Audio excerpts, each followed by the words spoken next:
Good morning, good afternoon, my lovies. This is Shelly, your mouthy mama from Talking Trash and Truths. And oh my goodness, I did not expect to be going live. Um, I just woke up. I've been awake about 15 minutes. I have a headache. My stomach hurts. And Amber Heard and Johnny Depp settled. I have not read what's going on yet. I truly have not. But apparently, we're going to unpack this together. So, Nate the lawyer went on and he did something really depth, and so has Tug, but not Ricada. Well, he doesn't really cover stuff. I do have the statement pulled up that I want to read, just so everybody can check it out real quick, in case you have a hard time reading it and you want to hear it. This is the Amber Heard declaration. After a great deal of deliberation, I have made a very difficult decision to settle the defamation case brought against me by my ex husband in Virginia. It's important for me to say that I never chose this. I defended my truth, and in doing so, my life as I knew it was destroyed. The vilification I have faced on social media is an amplified version of the ways in which women are re victimized when they come forward. Now I have Now I finally have an opportunity to emancipate myself from something I attempted to leave over 6 years ago and on terms I can agree to. I have made no admission. This is not an act of concession. There are no restrictions or gags with respect to my voice moving forward. That's page 1. Wait, there's more. Because she can't do anything just a little. Why can't I get this to? I really don't like Instagram sometimes. Sorry, guys, but my computer's being dickish. I'm gonna have to read it from my phone because where are all my things? Like, what the hell is going on here today? This is what happens. I've only been awake a few minutes, and I'm just like, dee. Okay, so moving forward. Okay, I'm old. I have to put on reading glasses because the print is super small. All right, here we go. I make this decision having lost faith in the American legal system, where my unprotected testimony served as entertainment and social media fodder. I am not going to be stopping any more reading this. I'm going to read it through and then I'm going to start at the beginning and I'm going to break the whole thing down because this is ridiculous. When I stood before a judge in the UK, I was vindicated by a robust, impartial, and fair system where I was protected from having to give the worst moments of my testimony in front of the world's media, and where the court found that I was subjected to domestic and sexual violence.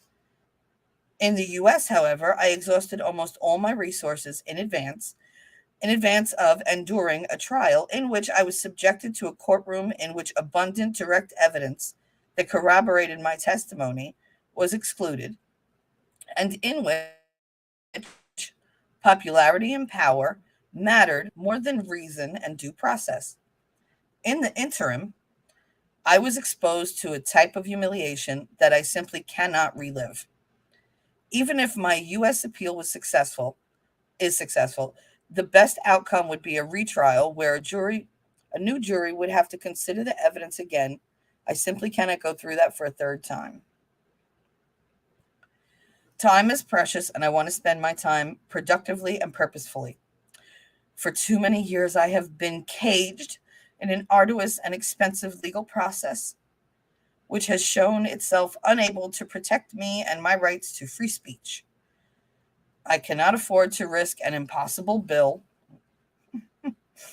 one that is not just financial, but also psychological, physical, and emotional. Women shouldn't have to face abuse or bankruptcy for speaking her truth. Okay, women is plural and her is singular, and that really bothers me. Sorry.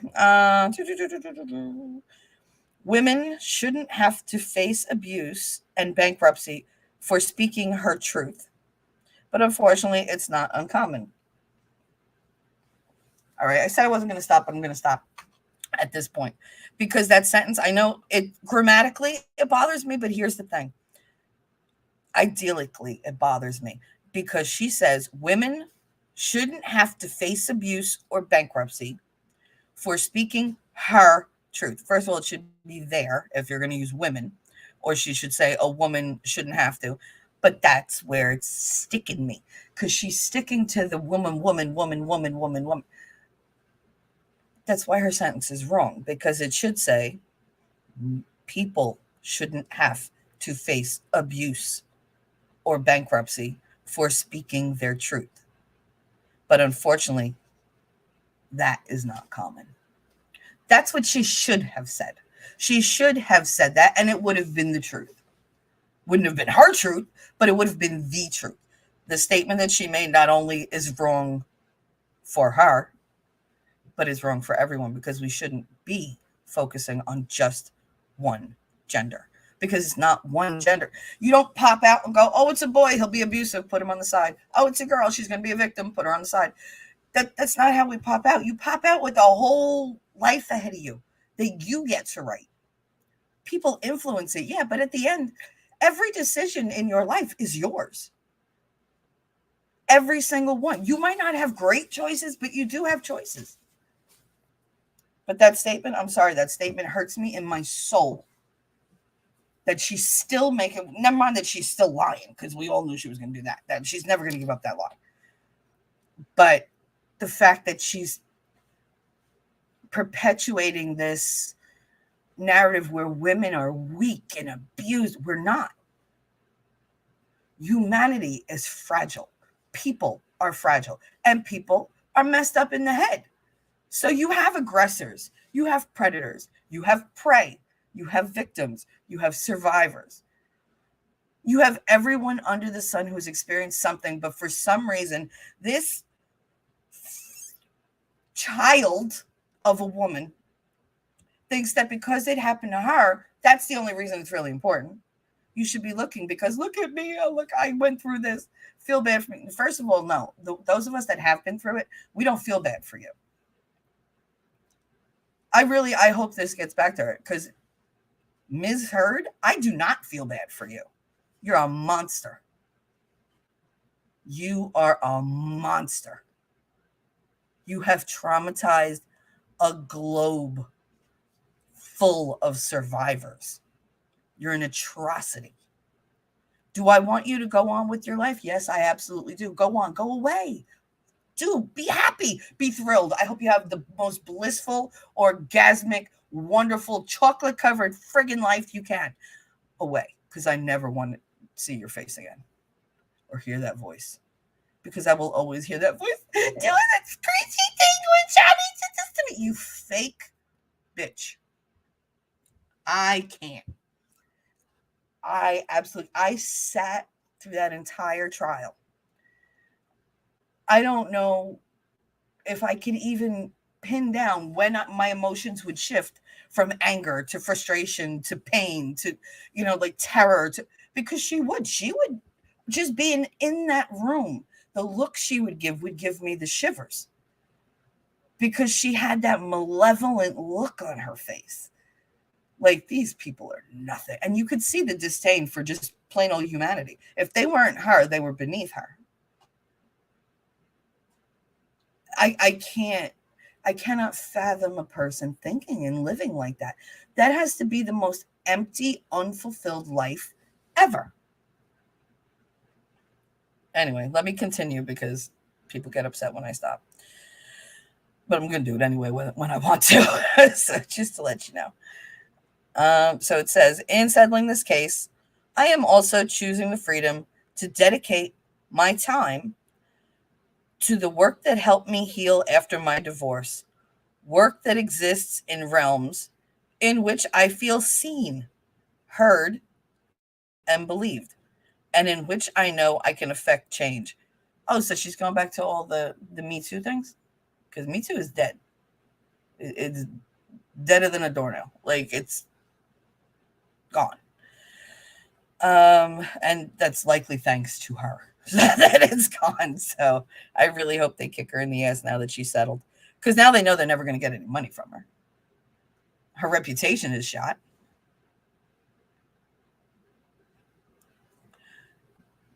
Oh, I agree. I so agree. All right, so I got to switch between my. Here's the thing: if I put the reading glasses on, I can't see the computer, and if I take them off, I can't see my phone. It sucks getting older. Just to let you know. So, Marinus, hi Marinus, thank you for joining us. Hi, AH is playing the victim again, and will always do. Yeah, she will always do evil. She will always do evil. Comparing AH and the devil is like a nice, cute baby. I mean, she really is. She is the devil. It's just, I think she's like the Antichrist in my eyes sometimes. She's like what is that, the second coming of the devil, or the first coming of the devil? I don't know. I just don't like the woman. I will not be threatened, disheartened, or dissuaded by what happened. Stop copying my alliterations. And you messed up. You should have done DDD, not duh. Anyway, by what happened from speaking the truth. So I will not be threatened, disheartened, or dissuaded by what happened from speaking the truth. Horrible grammar. Whoever wrote these for her, I can't. No one can and no one will take that from me. My voice forever remains the most valuable asset I have. Well, it sure as shit is in her acting career. Oh, last page, guys. This wound up being 4 Instagram screens. Like, that's how long this shit is. Um, my voice forever remains the most valuable asset I have. I'd like to thank my outstanding appellate and original trial teams for their relentless hard work. Yeah, you only owe them what, 20 million at this point? I want to thank everyone who had supported me, and I turn my attention to the growing support that I've felt and seen publicly in the months since trial, and the efforts that have been made to show solidarity with my story. I love that she calls it a story, because that's all it is. Any survivor knows that the ability to tell their story often feels like the only relief. That's not true. And I cannot find enough words to tell you the hope your belief in me inspires, not just for me, but for all of you. Thank you and see you soon. That is the biggest load of horseshit that I've ever heard. That's the biggest load of horseshit. What comments does she have? Sassafrasi. What an incredibly strong force of a woman you are. Wildly proud to know and love you, Heard. Lukovani says, mighty heart. God live. Praying hands. Ramasarabi. Love you forever, my darling. And then Eve Barlow. Love you always, my warrior friend. Oh, now they're friends. Now they're friends. Aw, she got kicked down. Poor thing. We told you, Eve. You were only going to get to give her the O's while you could, while you were useful. You can say settle all you want to me. She just lost. I don't really care. You knew he was going to give up the money. Apparently, he's taken that $1 million that she owes him and he's given it to charity.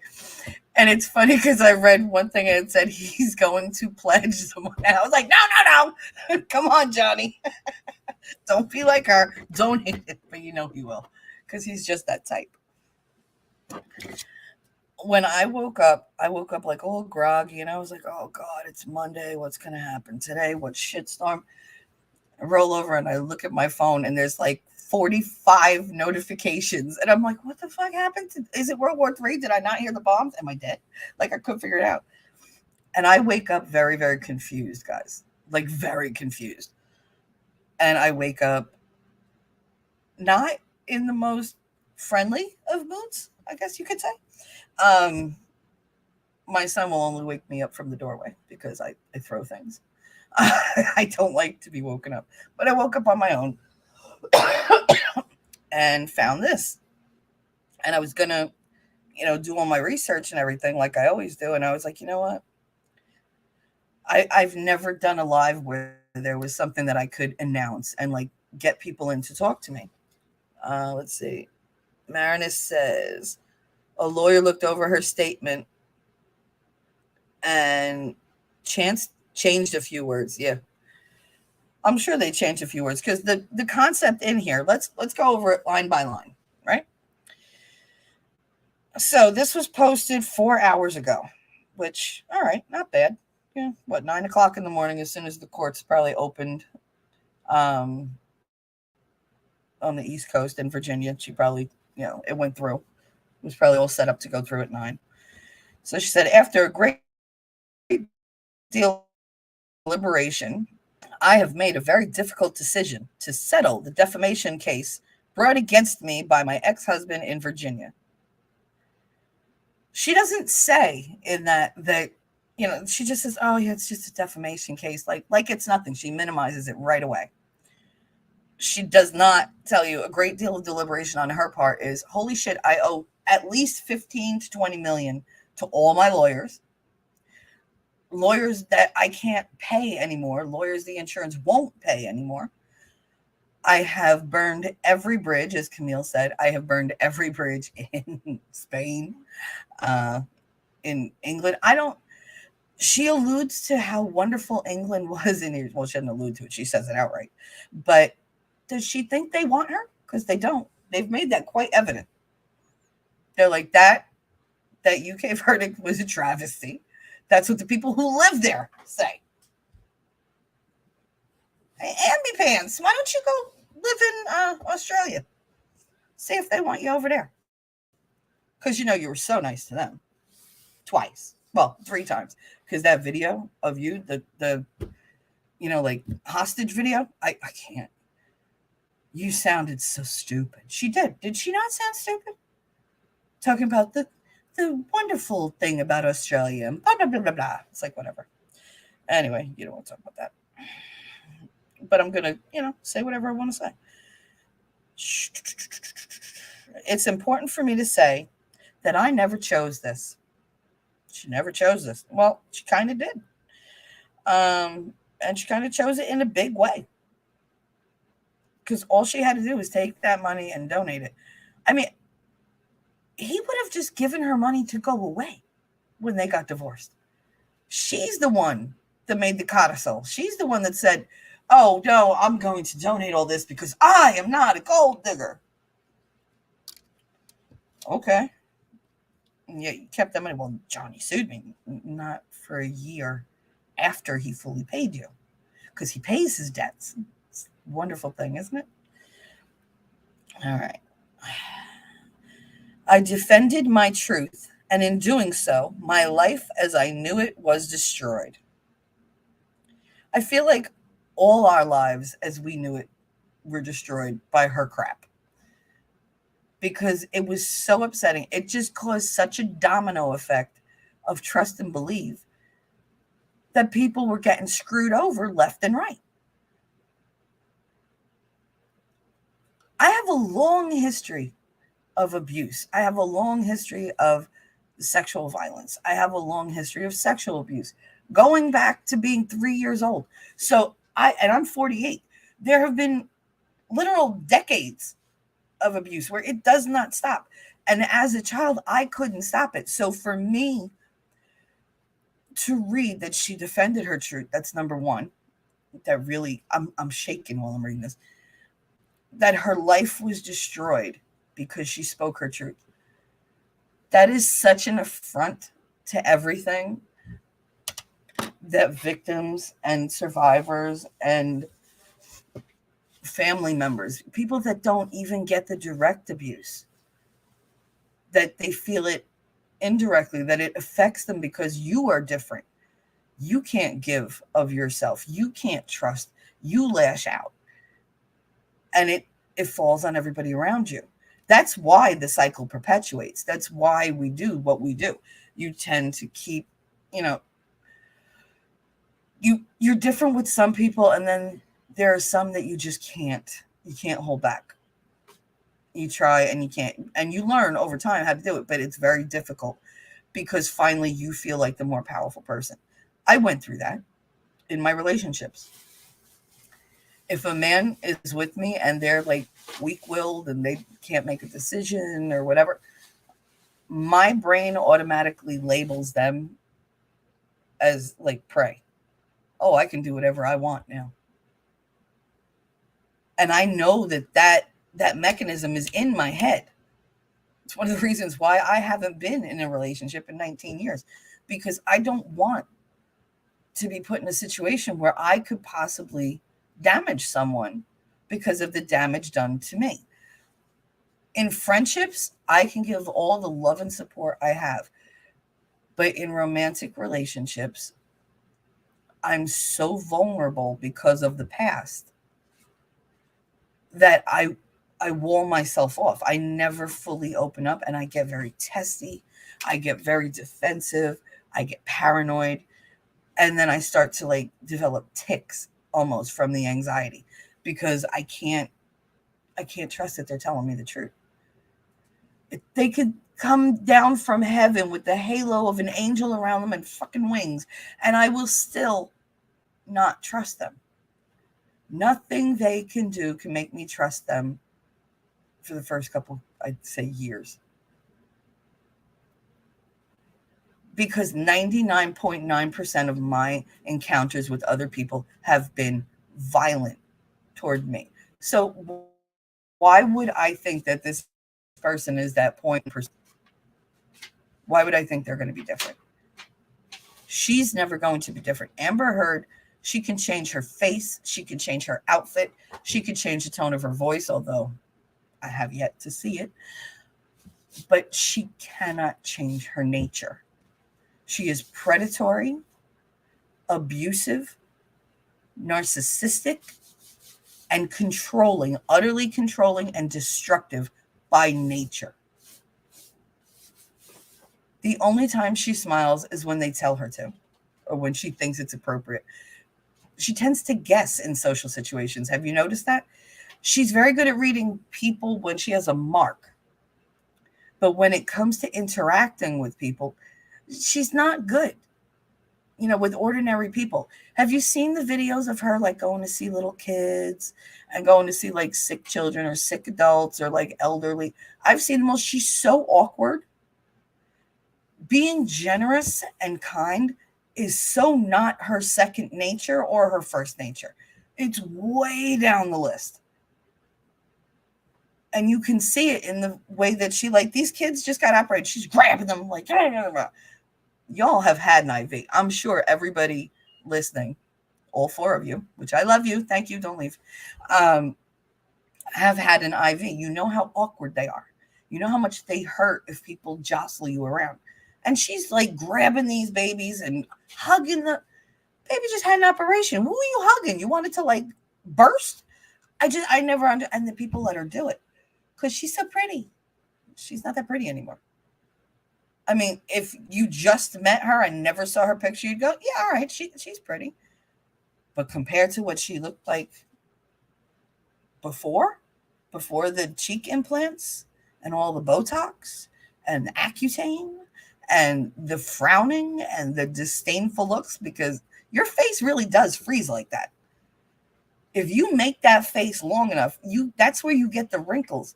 And your face, trust me, when you reach my age, there's a default setting on your face.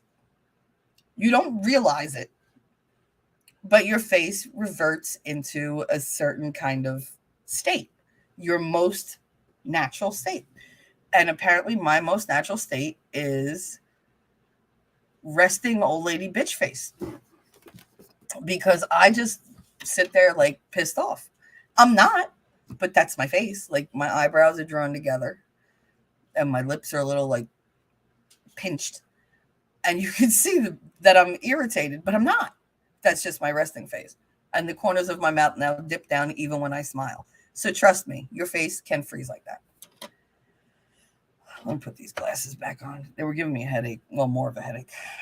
All right. So, oh, you're going to love this. The vilification I have faced on social media is an amplified version of the ways in which women are re victimized when they come forward. That's not true because most women most people that are abused are not famous enough to make it onto Twitter. We're not going to be posting pictures of our, bruises and go, oh my God, look what he did to me. Look, do you see what a victim I was? Because we don't want people to see our bruises. And that's something that bothered me during the trial. And during, like, even after, always throwing those same pictures out. People are telling you those pictures don't look real. They don't look accurate. They look doctored, and you're still pursuing that. I had pictures of my injuries. I had pictures at the hospital when I went and got stitches. I had pictures, that I took at home, all on film that I had to go to an actual store, give the film in, and go, I need that now. I'm going to wait for that. Because I didn't want him looking at it while he processed the film. Because we used to have photomats and stuff like that. Like I'd go to CVS or whatever. But I would tell the guy, I need those right now. Like I'm not waiting an hour. I'm not leaving and coming. I'm watching you. Because I didn't want him looking at them. I could be strong with other people. I couldn't be strong with my attacker. I tried. And I just got punished 10 times worse for, daring to try to have a backbone. So it was like, oh, you raise your hand to me? That was all she wrote. But the fact that she was always, look at this, look at this, look at this, look at this, it really bothers me. It really, really does, because I never went through that phase. It didn't even occur to me to share my bruises, because if you saw them, I was ashamed. I was instantly ashamed. That woman had no shame. And I know somebody's going to say, oh, well, you shouldn't have shame if you're the victim. No, you shouldn't, but you will. Shame is the hardest thing to get rid of. And when you're in an abusive relationship, that person, they don't just beat on you. They tear down your very soul. They tear down the fabric of who you are. They make you doubt every word, every movement. They make you stupid constantly. You are berated, insulted, belittled.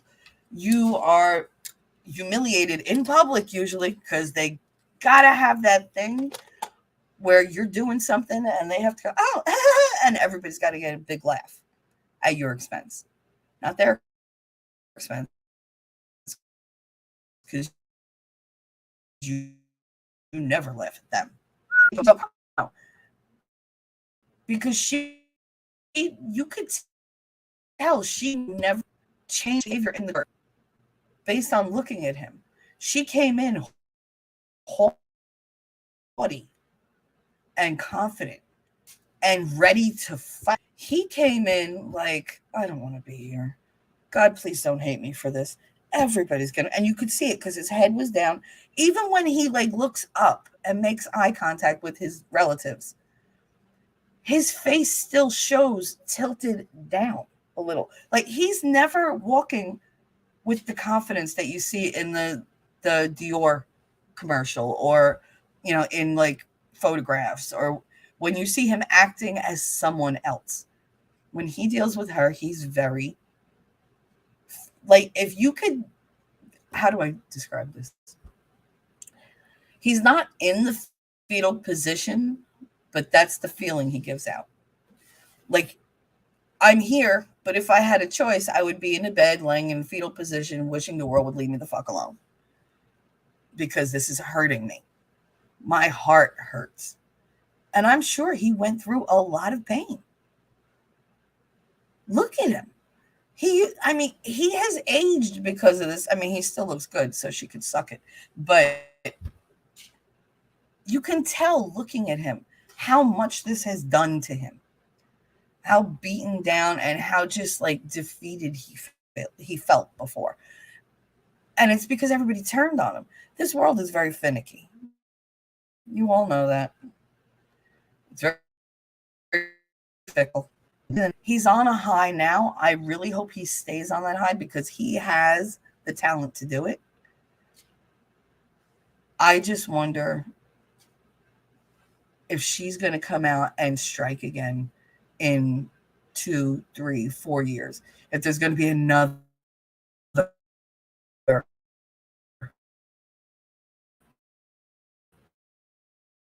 like op-ed that she does. She repeats the over and over and over and over until it becomes what everyone's now doing. Everyone around her adopts it. So now it's no longer a mistake. It's a group effort. We're activists. No, you're little terrorists is what you are. But what they do is they do it on a social platform. They do it on a celebrity platform. I don't know if you can hear the deep sighing behind me, but that's my daughter. Say hello, Kate.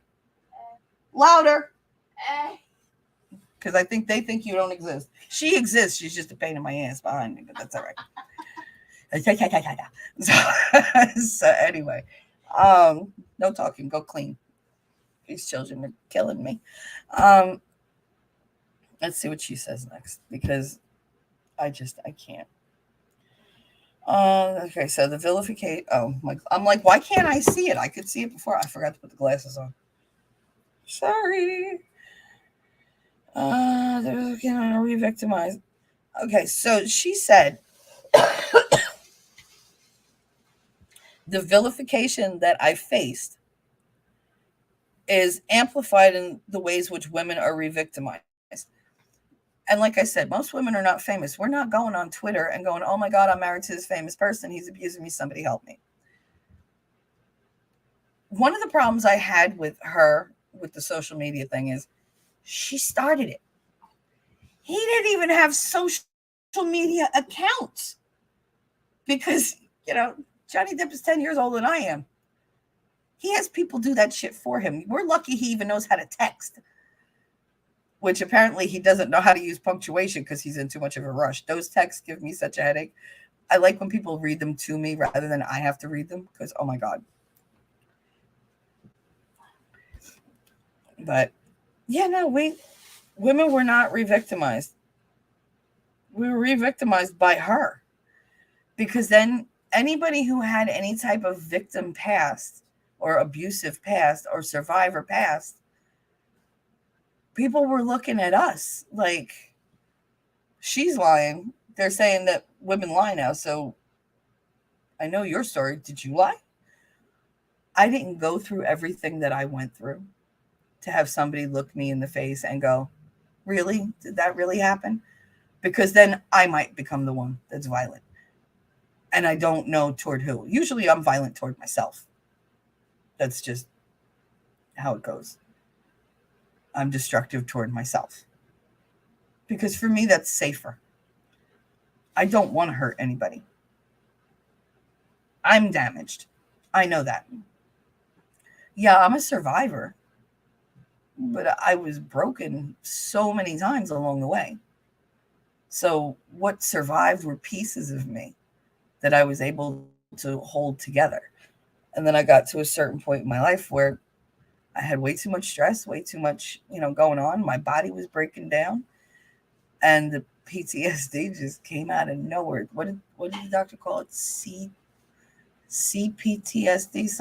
I don't know, some new shit that I have like all these combined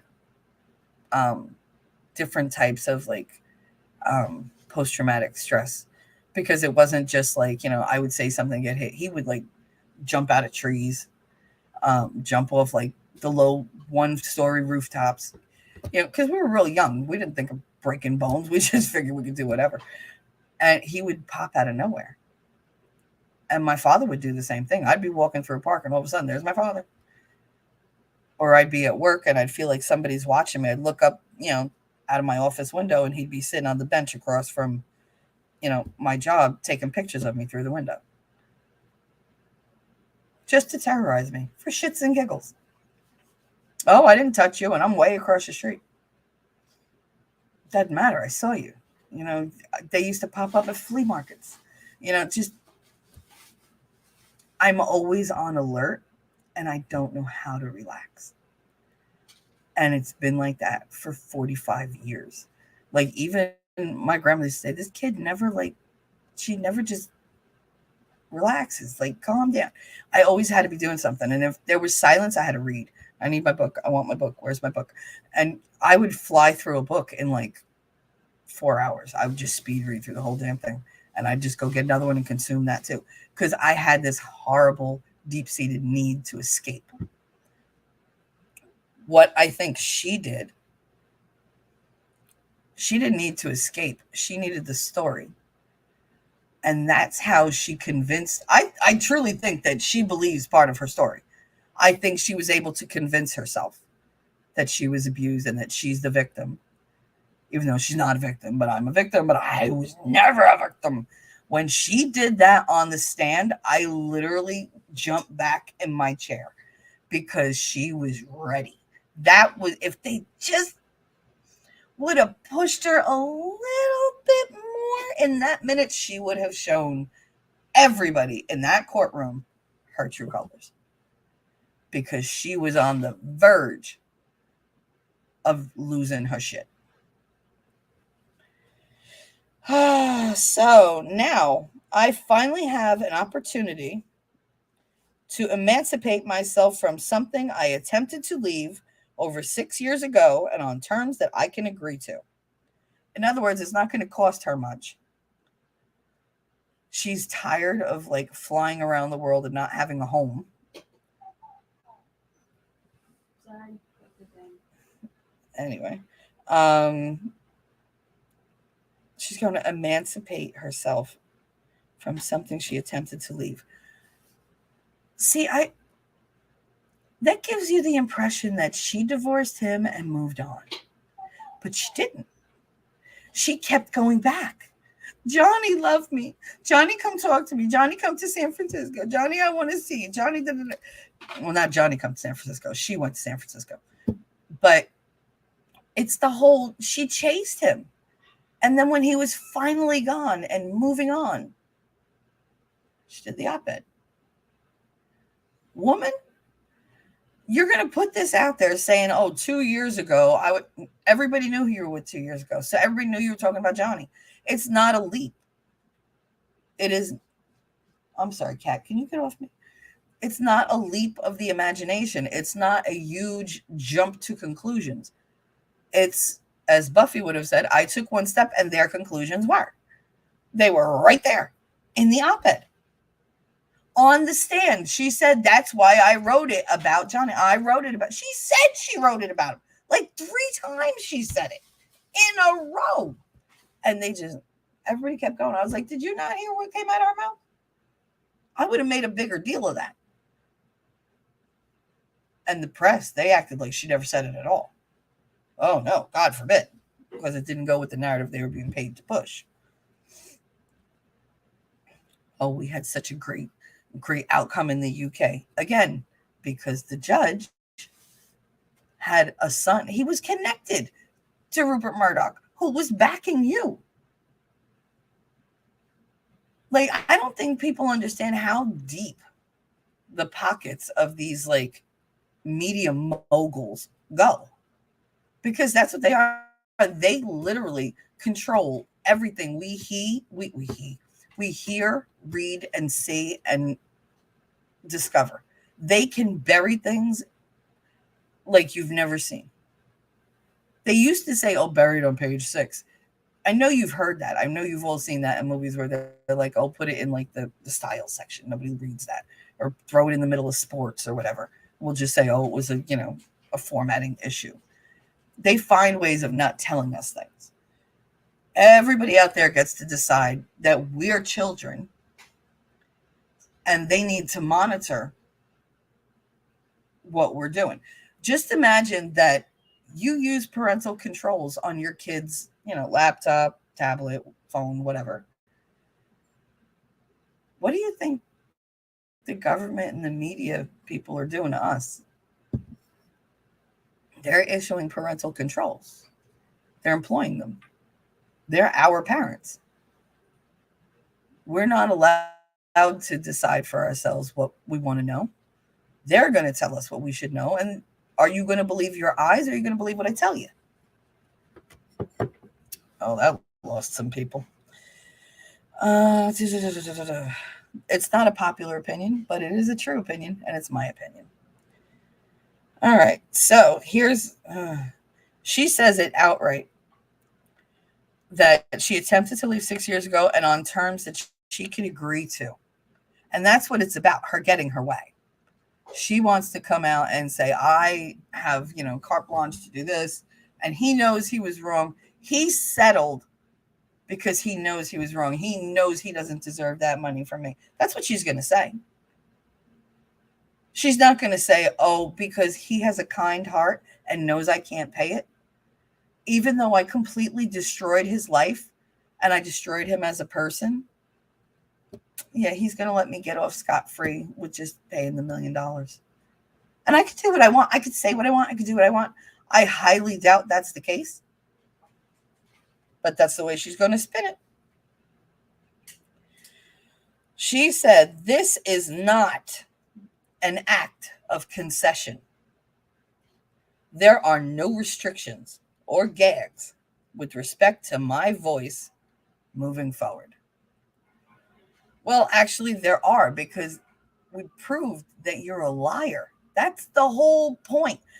I think she thinks if you settle for less money, then it invalidates the verdict, because, that's the way she would spin it to make herself look better.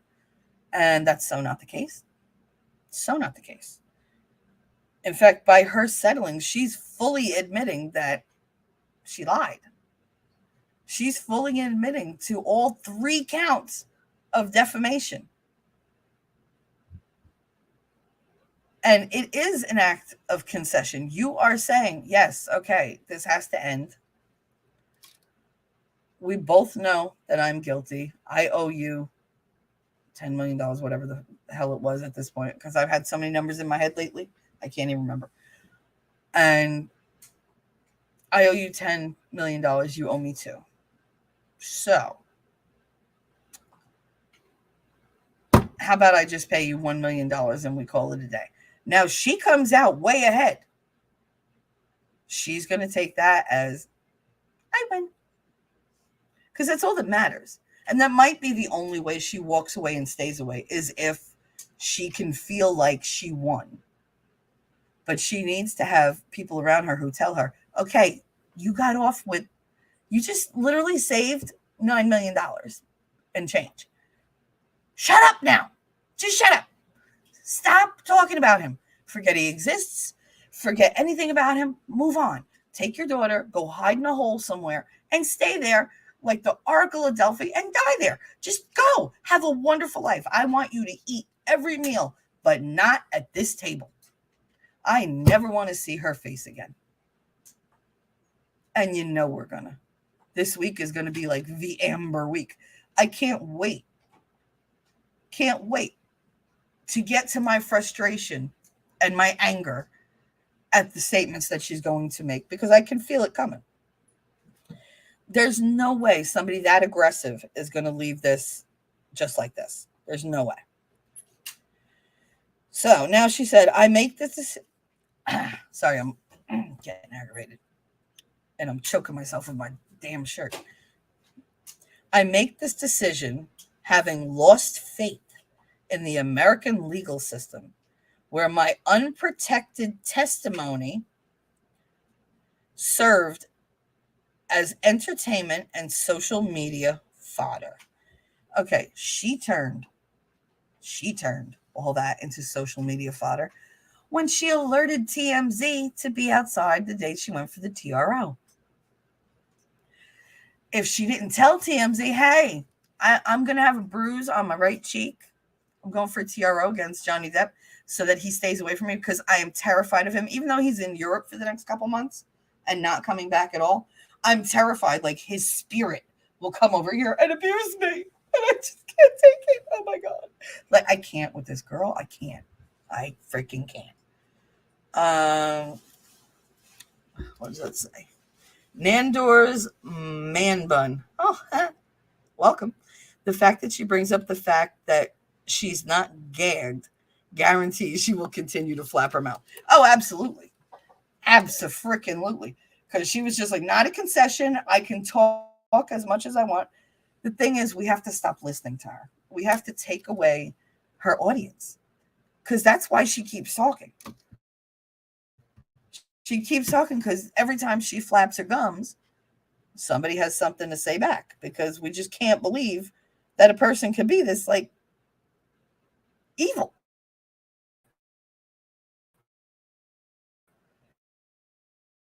She's just a horrible human being. Elon didn't mean to mention you. So when I stood before a judge in the UK, I was vindicated by a robust, impartial, and fair system where I was protected from having to give the worst moments of my testimony in front of the world's media, and where the court found that I was subjected to domestic and sexual violence. It's funny that they determined that with no medical records.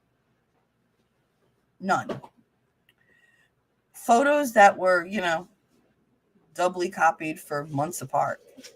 Photos that didn't show any kind of damage that she was describing to her or to the surroundings.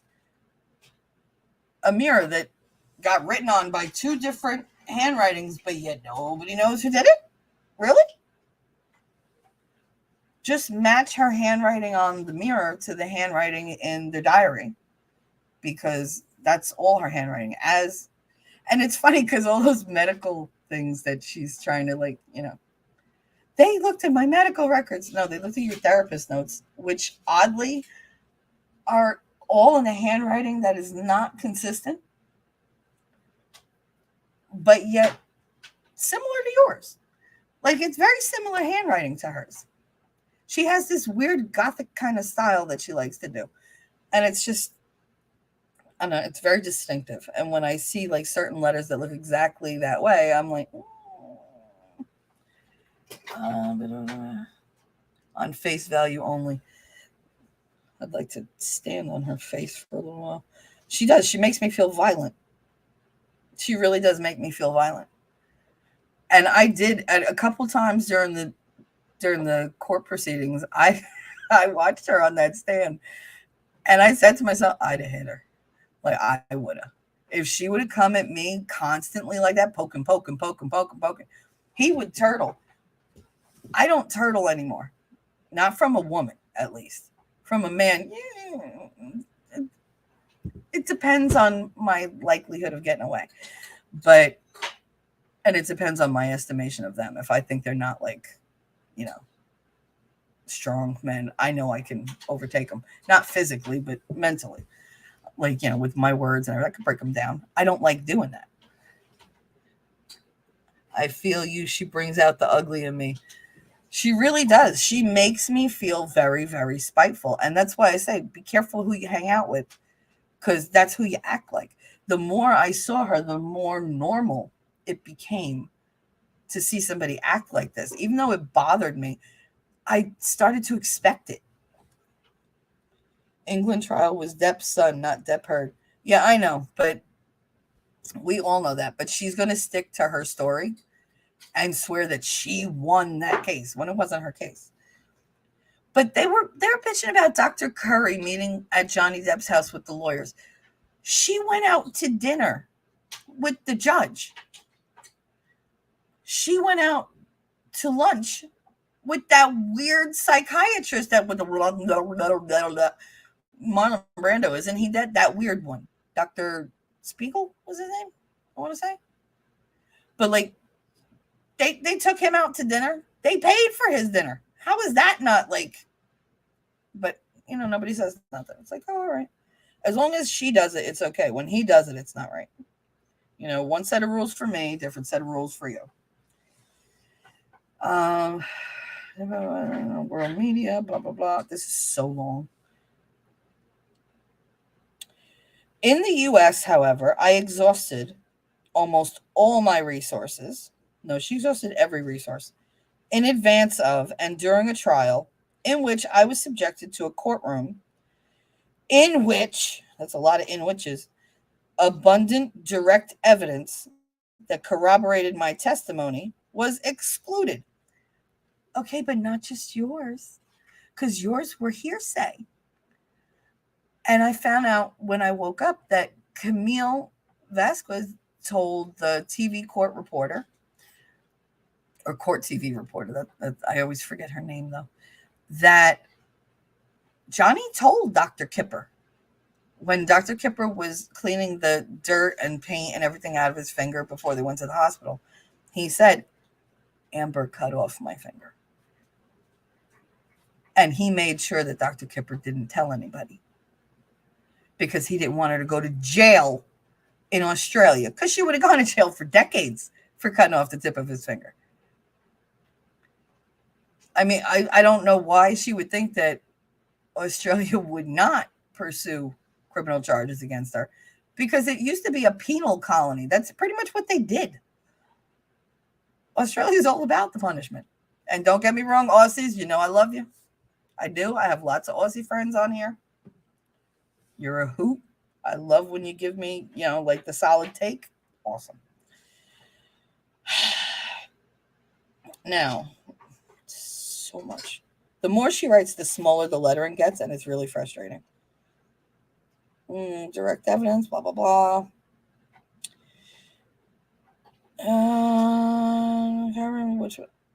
Where the hell was I? I exhausted all my resources, direct evidence.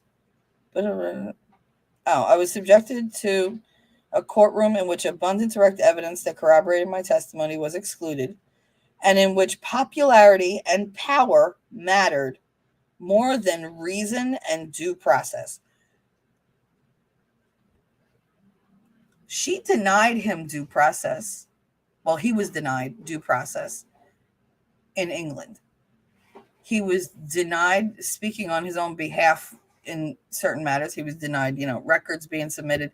He wasn't allowed to even pretty much know what she said until after the fact. And then when he tried to appeal the decision, they told him, no, you can't appeal. What judicial system has a thing where there's no chance for appeal? I guess this is one of the many, many reasons why we left from under the yoke of England. But it's like, whatever. She's a piece of crap. Let's see. Reason. In the interim, I was exposed to a type of humiliation that I simply cannot relive. It's called the truth. It sucks when you build a whole narrative and story about yourself, then somebody holds up a mirror and you can't look away. And now everybody's looking at you through a one-way mirror. Like you see yourself as you want to be seen, but they're seeing right through you. They see you as you are. And the whole globe looked at her and said, you lying, manipulative, evil woman. Evil. Because it wasn't just him that she hurt. She hurt so many people. And this whole trial had everybody relive their traumas. How many people out there that were survivors, that were all survivors, went and watched that trial and sat there going, oh, dear God, I can't do this again. I can't. You know how many times I had to close the laptop and just be like, okay, no, play a song, eat an orange, fucking play with. I had kinetic sand that I played with every day. Because I just needed to run my fingers through something so that I didn't pull my hair out.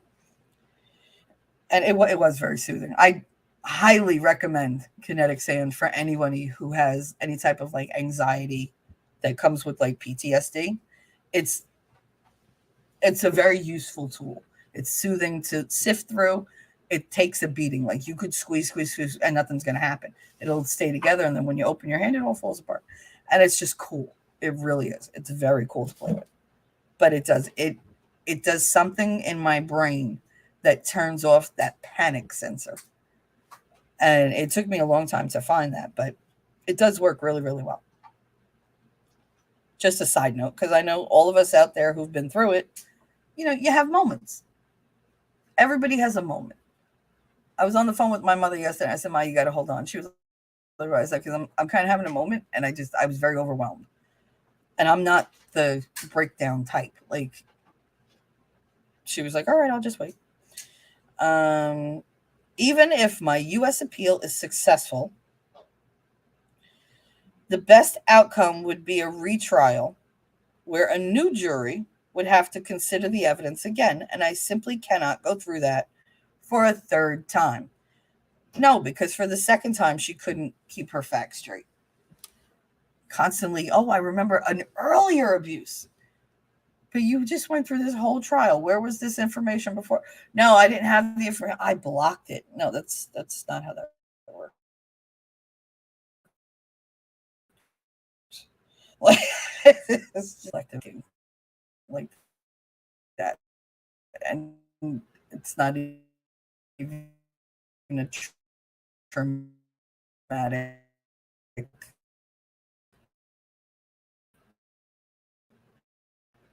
experience. Like don't block.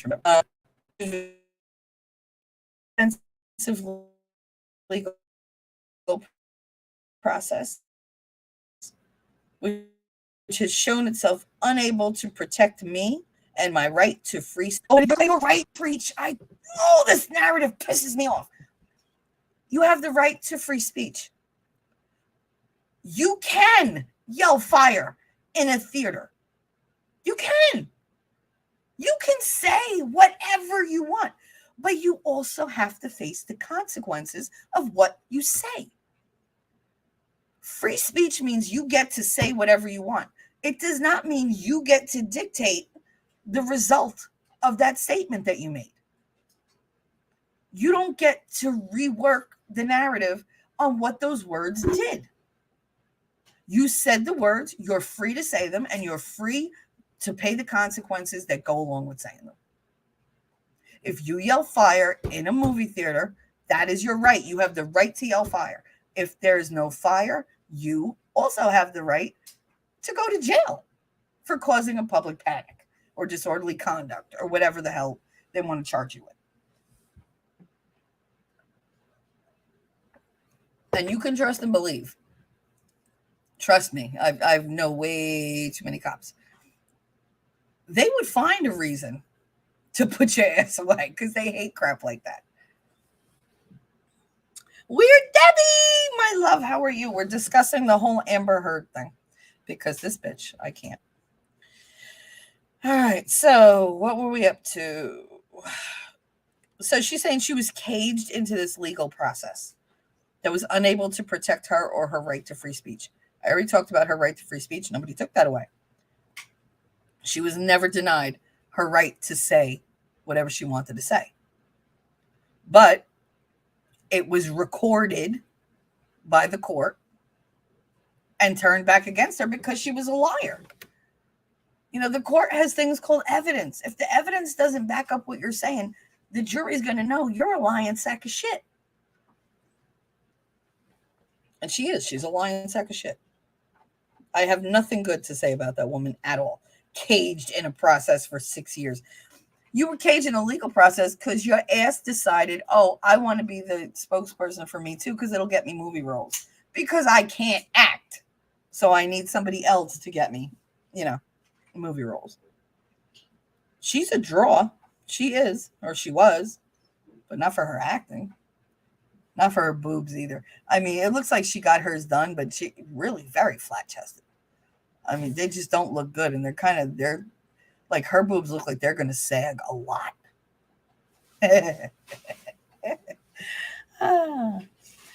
Um, Nandor, you're new here? Yeah, well, hang out. I do curse a lot, but this is me. I give you the authentic me.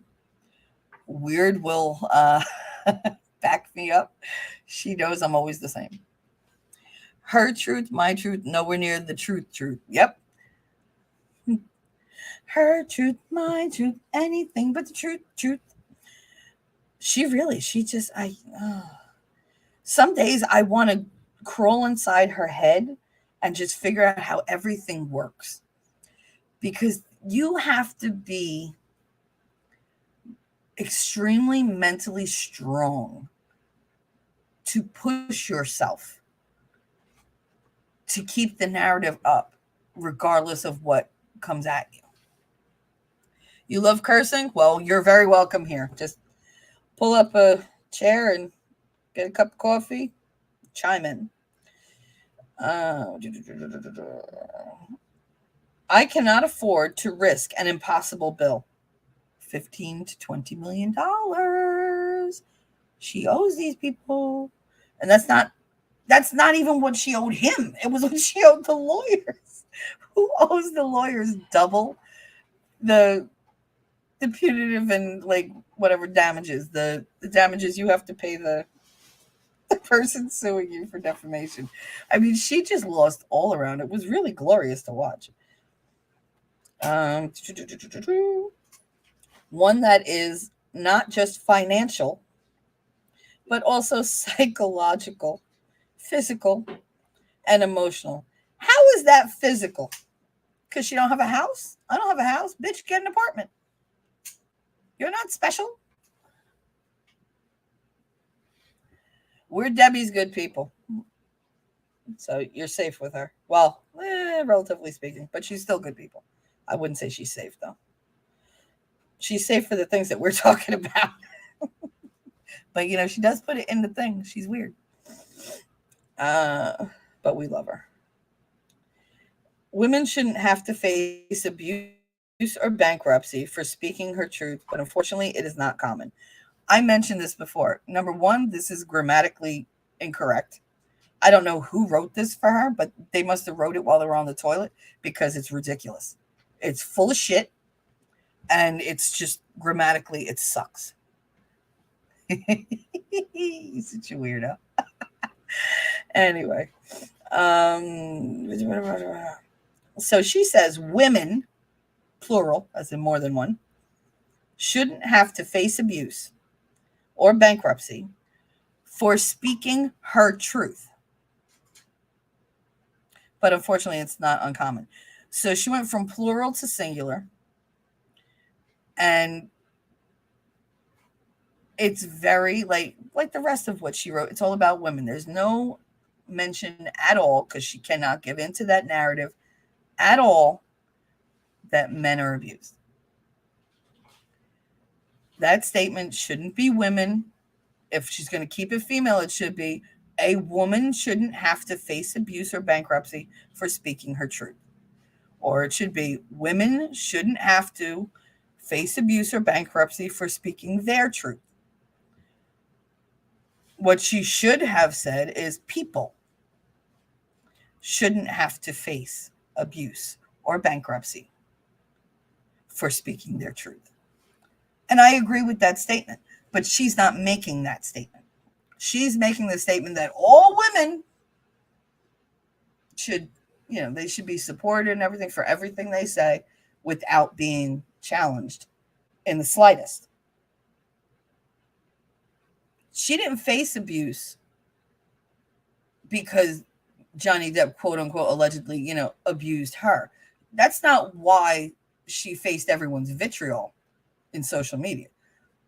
She faced it because she lied to us, and it was obvious. She took a community that has already been beaten, battered, violated in the most based, horrible, violent, invasive ways that change who you are as a person. She took this community of warriors and she said, hey, I'm one of you. I need you. And what we do, we rallied like we always do. Somebody needs our help. Time to go. Time to, like buck up. Buck up, Buttercup. It's going to be a bumpy ride. And we did that. I believed her. I didn't believe everything she said because a lot of it was like, but I believed they had a very bad relationship. I believed it was very possible for the man in that relationship to have all the power and to use it to keep her in place or to put her down. But what I saw, and I had to totally put it out of my head that this was Johnny Depp when I was supporting her because it didn't feel right. Because I've seen him since I was little, growing up, like watching all the movies, the TV shows, whatever. And he never once triggered any kind of negative like emotion in me. The only time I can't watch him is as Edward Scissorhands because his portrayal hits me so deep. I'm so sad by that. I'm made so sad by that movie. I can't watch it. I absolutely can't watch it. Marinus said, Evil Eve Barlow wrote it. PR team put some words into it, and the lawyers check it. Oh yeah, absolutely. This was definitely a group effort, and it just shows how stupid her group is. Because there's so much that's just not right in here. But I guarantee she was like, "No, I want to say this," and they're like, "Put as many words as possible to like bury what she's saying." I'm pretty sure that's what they did. They just said, "You know what? She's going to say what she wants to say. Just make it really, really like long, and maybe people won't read it." Oh no, we reading it. I'll break apart a period. I really don't care. So she says, in settling this case, I'm also choosing the freedom to dedicate my time to the work that helped me heal after my divorce. That would be the Me Too movement, wouldn't it? Because that's a bad idea. She she's no longer the face of the Me Too movement because the Me Too movement has no face. They're dead in the water. So what's she gonna do? She's gonna dedicate her time to acting? In what? Nobody wants to see her. Nobody wants to see her. I can't even imagine the boos that I'm going to hear.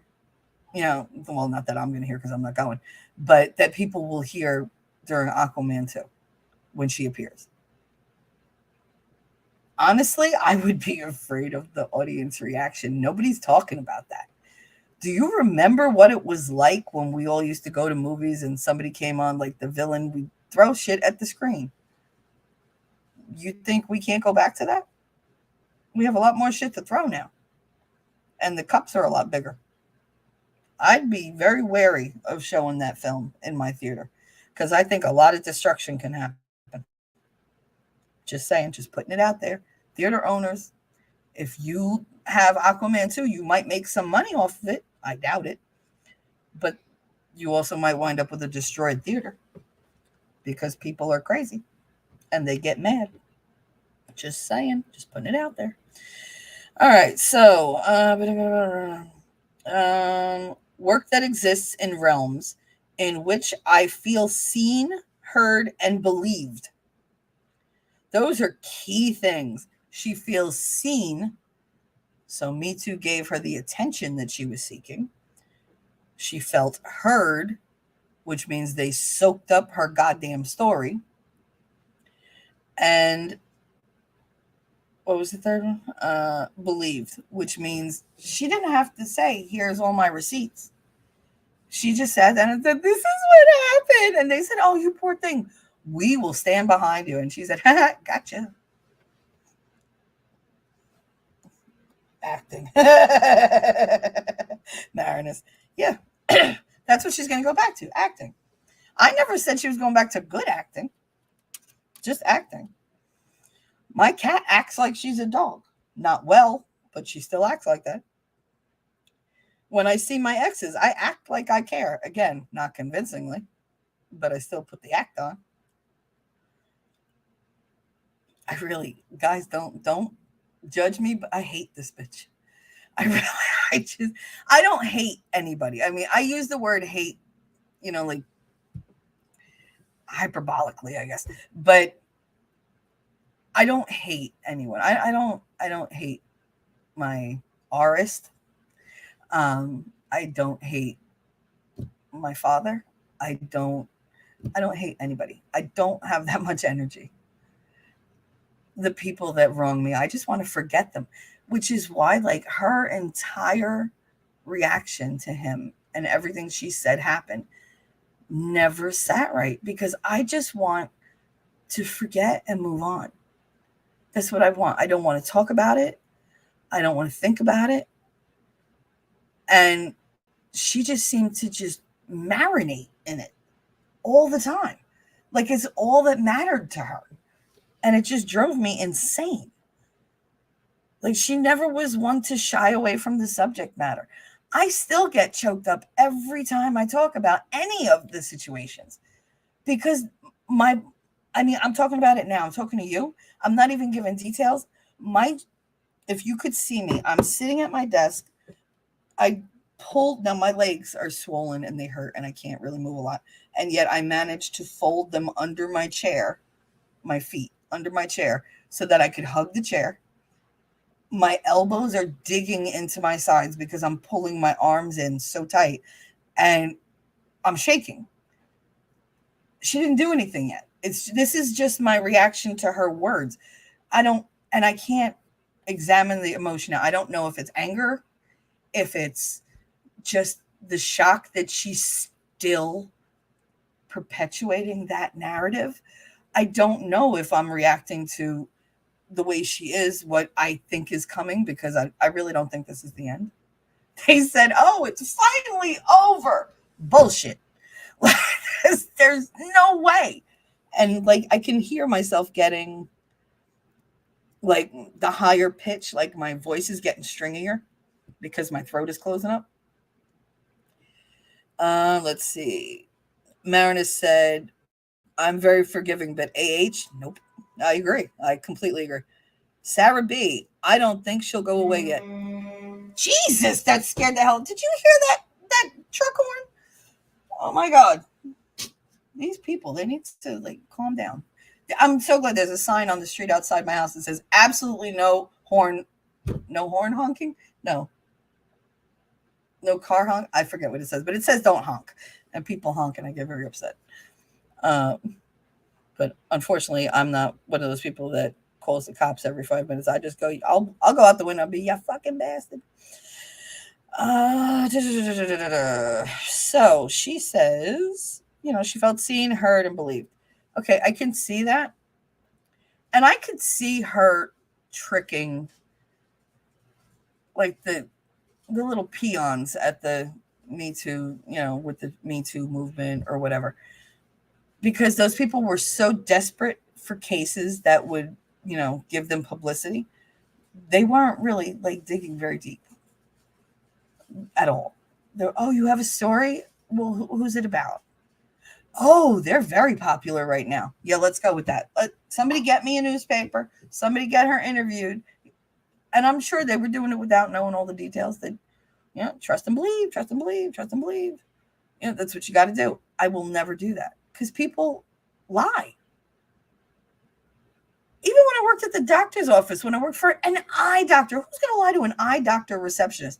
How are you going to bring me sunglasses all scratched up and say you just bought these and they're defective? Bitch, no, you bought them, you dropped them, you scratched them. They're yours.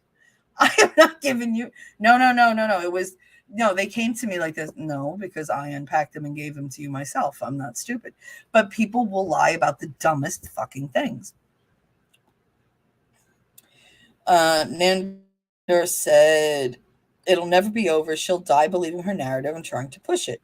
Marinus said she will try all the media to get on her side. She'll try to get all the media on her side. But the thing is, media is right now, they're going to, if they're smart, take the temperature of the population of the world, not just America. Really, like get a reading of the globe on her and then tell me if you MSM, mainstream media people should continue to support her, because the world is very much against her. And now we're turning very much against mainstream media because we see how often they lie. It's ridiculous.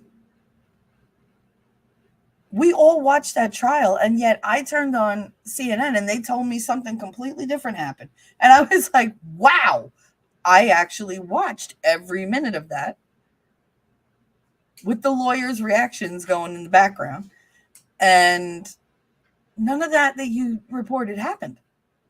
Like, it is not pro Amber. It is not Johnny Depp lied. It is not as, oh, people are saying Amber should die. Put her baby in a microwave. Nobody said that. 6 blocks of people saying Amber should die. The corner that they turned was right there. There were no 6 blocks. They rode half a block and went right into the gated back, back entrance for the courthouse. Are you kidding? I will not be threatened, disheartened, or dissuaded by what happened from speaking the truth. So she's not going to stop talking. She says it right there. Hold on. What the hell did you do? I put the trash down the van. Okay.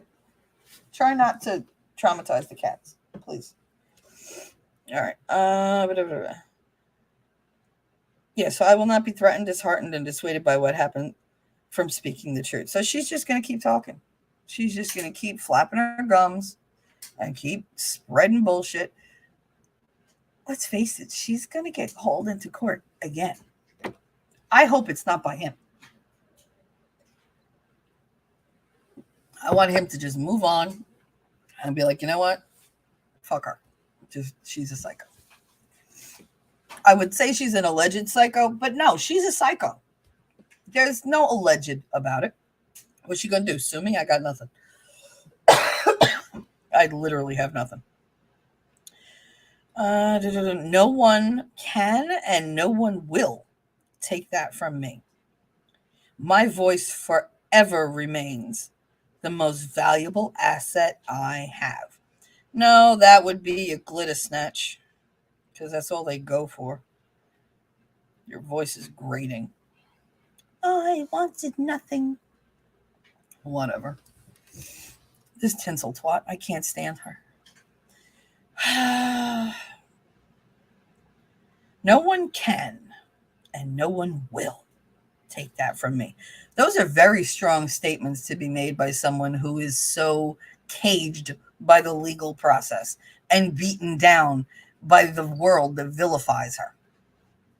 Does that sound like somebody who's, trying to ingratiate themselves to the populace? Was trying to tell people, hey, I'm not a threat. I'm not. You don't believe me, but really it happened to me. She's not appealing to anybody's sense of gentility or chivalry. She's not doing any of that. She's coming combative, aggressive. She's like, screw you, like no one can and no one will take that from me.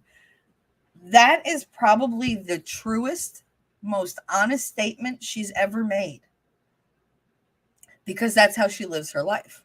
This is mine, this is mine, this is mine, this is mine. Nobody's taking this from me.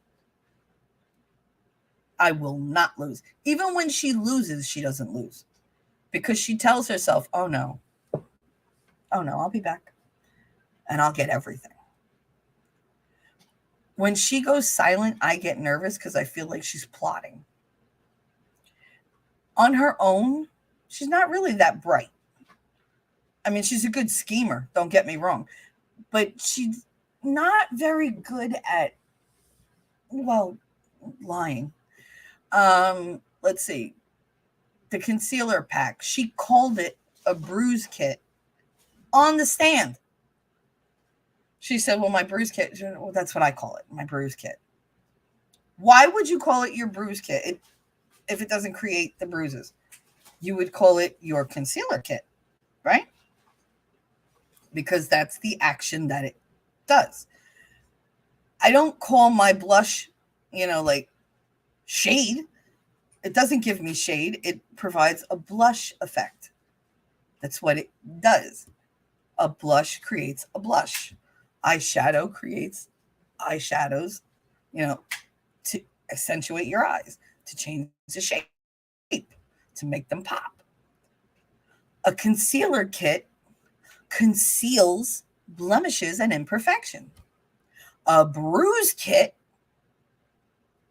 does what? Pertains only to bruises. Would you think a bruise kit means it's covering up bruises? No, because who walks around with bruises 24/7? You would think it would create bruises. And that's exactly what it did because I bought one. I spent an entire day playing with my bruise kit. And when I tell you, I was able to recreate every single one of her little injuries, as well as turn my face into like hamburger. I mean, I did a number on me. I was able to like shade it in certain ways to make certain areas of my face look puffy and like swollen. She wasn't that good.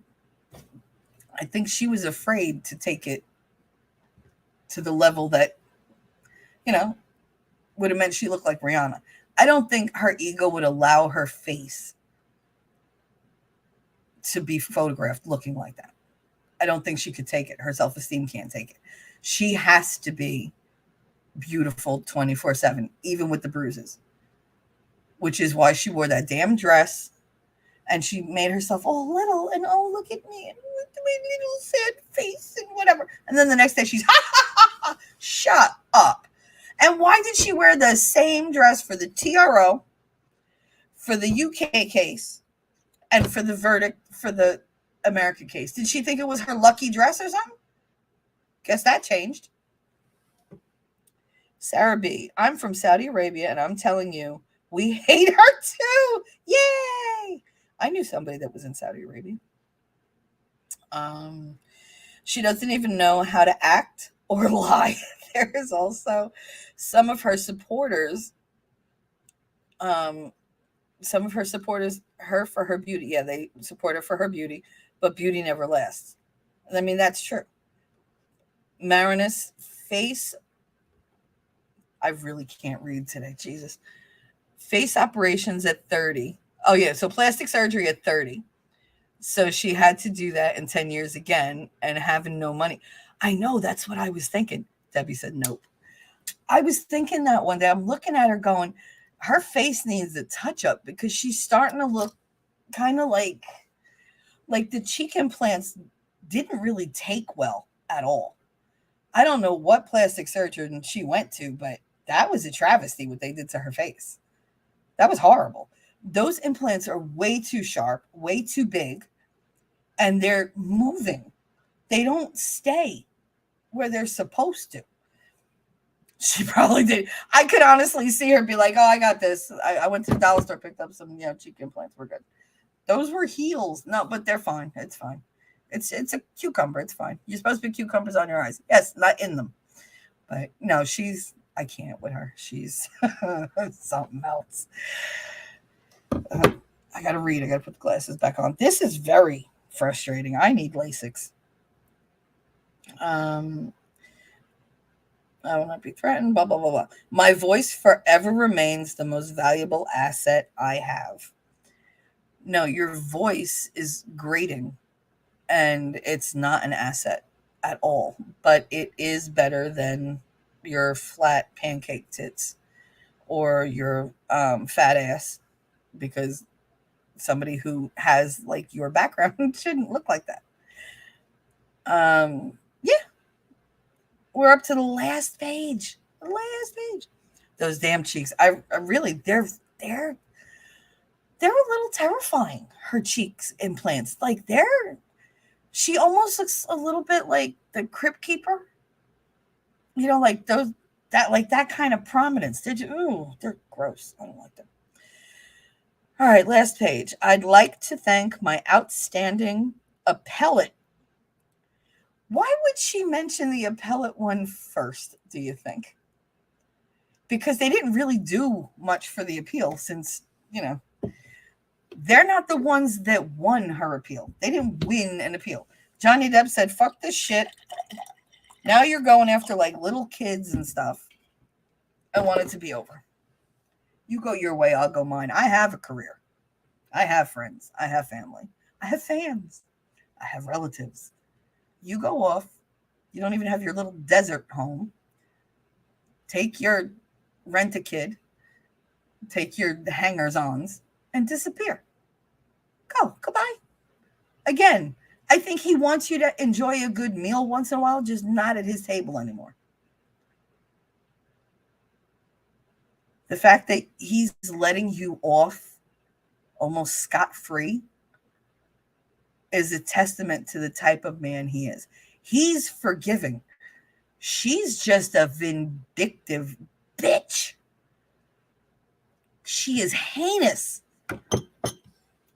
Oh, God. I mean, people have said that I was mean when I was younger, and I fully cop to that. I was a bitch on wheels, and I had my reasons, but this, I can never do this to somebody. How do you just ruin somebody? Debbie said that those damn cheeks, her cheeks look bruised. They did. They always look bruised because of how she did her makeup. She never adapted her makeup to fit the cheek implants. So when she does it in the same place as she did it before, it creates like this hollowed look underneath where it looks like she got hit in the face all the time. I don't know if she planned it that way so that maybe you get like this subliminal kind of sympathy for her. Maybe there's also a subliminal thing where you're saying, look, this is what I look like bruised. You can picture me abused. You can picture me hurt. All it did was I kept looking at her going, so she always looks like she's bruised. Why should I believe those pictures of her actual bruises if she always looks like that? It's just, a lens angle.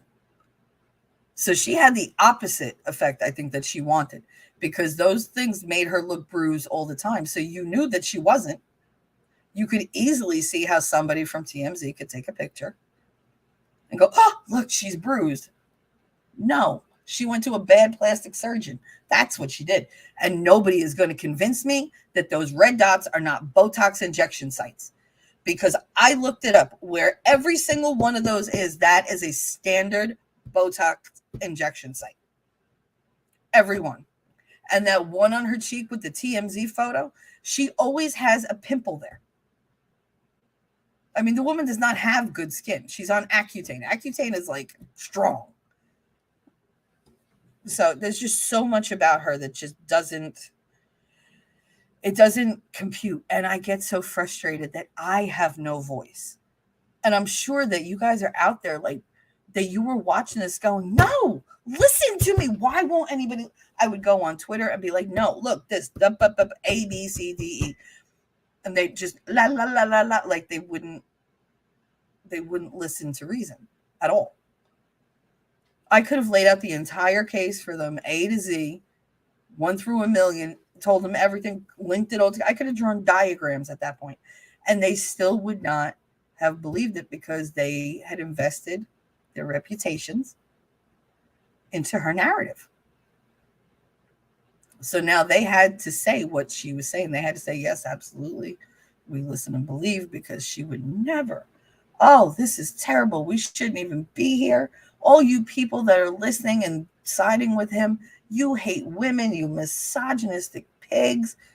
I would love to know how most of the surviving community, which, let's face it, is predominantly female, are all misogynists, because none of us believed her. Very much the opposite. All of us sitting back going, no. Like, that's how they portrayed abused women in like 70s movies, maybe 80s, 90s. But life is not like the movies. She really does base all her stories on movies. What the fuck? Like, I really wish that another doctor would have a crack at her because I think there's a lot more wrong there than they're seeing. I think Dr. Curry couldn't see everything that's wrong with her because Amber does change her story to fit whoever she's speaking to. So you're never going to get the authentic Amber because I don't think she knows who authentic Amber is. And when I say that, I mean, I don't think Amber knows who Amber is. That's part of her problem. She's always trying to like create this image of herself that she wants to project. She wants people to, you know, embrace and just say, yes, this is her. This is wonderful. She's just an amazing actress. It's never going to happen. It's never going to happen. I want to thank everyone who supported me, and I turn my attention to the growing support that I felt and seen publicly in the months since the trial and the efforts that have been made to show solidarity with my story. That is a bullshit line. There is no solidarity for her. Most of her Amber Heard stands on Twitter were bots. Christopher Boozy is under the bus right now, so he's not going to help her. Elon is embroiled in his own thing, so he's not going to help her. And I'm pretty sure he wrote that bitch off. So who's she going to? Eve? Eve, who is permanently on Twitter as Evil Musk? Because fuck around and find out. I like Elon. I do. I didn't. I couldn't stand him because he was associated with this one. Couldn't stand him. I didn't care. He could have saved humanity 12 times. And I'd be like, nope. And then the Twitter thing happened. And I said, oh, he's snarky. Maybe she did play him. Because I honestly thought he was too smart to fall for it. But then I remembered, because I had forgotten, he's a man with the dick. And when the blood rushes there, they forget everything else. They're ruled by that. And she was good at that. That's the only thing apparently she was good at. She sure as shit wasn't, good at acting. But apparently she was good at throwing sex parties. I could see her being like a dominatrix, but like the sadistic kind. Narcissist there. I said it. Yeah, absolutely. Sarah said, you can tell from what she looks like. Wine is playing. Oh yeah, she hit that wall that he talked about. And she just kept running face first into it again and again and again. You ever see the plastic surgery lady that was like addicted to plastic surgery? They call her like the tiger lady or the lion lady. She's got like the face of a cat now. Like she's that malformed and deformed. That's going to be Amber. Or Amber's going to find some very rich man, get married again, bump him off, inherit his shit, and come back to drive us crazy once again. Because it seems like she's a glutton for punishment. Every time she gets ahead a little bit, she's got to shoot herself in the foot. Because she needs to be, I need to be heard. No, she wants to be validated. This is a little girl who grew up trying to be like daddy, who grew up meaner than daddy, because daddy didn't give her, the kind of love she wanted. So men suck. She's only going to love on women, even though she beats up on them too. Allegedly. My, opinion. What I've read all over in many dark places. But yeah, she's a narcissist. That's all she does. She just cares about herself, and everything has to feed her internal monster, who is perpetually hungry. A person like her cannot go without getting attention. She will use anything at her disposal to get attention. And I kind of feel bad for wherever she lives, like where she moves to. I feel bad for unsuspecting people there. Because maybe they're not as, informed as the rest of the world, as to what she's done. I don't want her to find any more victims. I really don't. I don't want her to be able to walk around and be like, hey, look, this person just lost whoever was important. I'll give them a little sympathy and a little comfort, and they'll be mine. Because that's how you do it. You look for the vulnerable. You offer the one thing that they're not getting, and then they just fall for you completely. It's been done to me so many times that at this point I'm like, I don't trust anybody, even my family. So she says, I'd like to thank my outstanding appellate and original trial teams for their relentless hard work. One sentence she gave these people. Her trial team, who looked like fools because of her. Her trial team, who will never recover their reputations. She ruined them. Oh, you remember the lady with the plastic surgery? Oh, she was, ooh. That's like, what was that supermodel? Angie, was it Angie Dickinson? No, not Angie Dickinson. That was the actress. Janice Dickinson, maybe. She had long dark hair, but she like went under for so much plastic surgery. Oh, she's terrifying to look at. Terrifying. And I don't get how they think that's attractive. Like your lips are all misshapen and you can't even put lipstick on. You ever see these women? They put the lipstick, it's all outside the lines and mishmash. And I'm like, how drunk were you when you put that lipstick on? Were you in like a bouncy car or like, did you put it on in a funhouse? Using a funhouse mirror? I don't get it. I'm freezing. Oh my God, I'm shaking. Can you hear my voice shaking? Oh. Yeah, and Daddy didn't testify. You're hungry? Yeah, I'm hungry too. Because I woke up and I was like, oh, no, I got to do this. So let's see, where are we? Solidarity with my story. Any survivor knows that the ability to tell their story often feels like the only relief. And I cannot find enough words to tell you the hope your belief in me inspires, not just for me, but for all of you. I love that she ended her little letter with an insult because I take that as a giant insult. She said, any survivor knows that the ability to tell their story often feels like the only relief. Never once,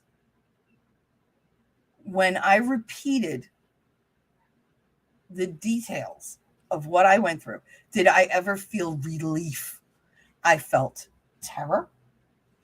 I felt pain. I felt horror. And I felt shame. And many, many other emotions, depending on, like where I was, who I was talking to, what I had to say, and whatever. But never once did I feel relief. When I can finally close that. Oh my God, my thumb is like stuck in that position from trying to hold the window open. Because for some reason I couldn't pull it up on the big PC. It wouldn't change papers.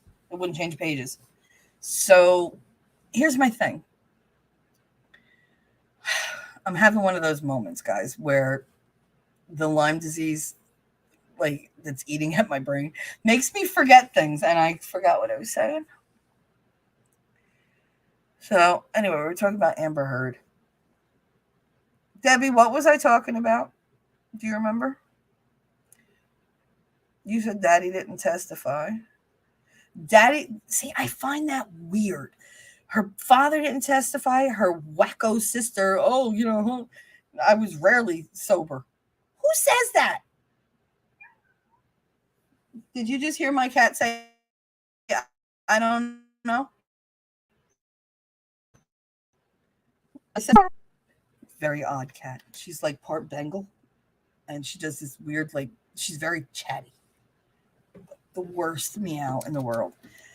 Anyway, for Amber, like her friends, when I watched the Rocky deposition, and I haven't been able to find the part that I swore I saw.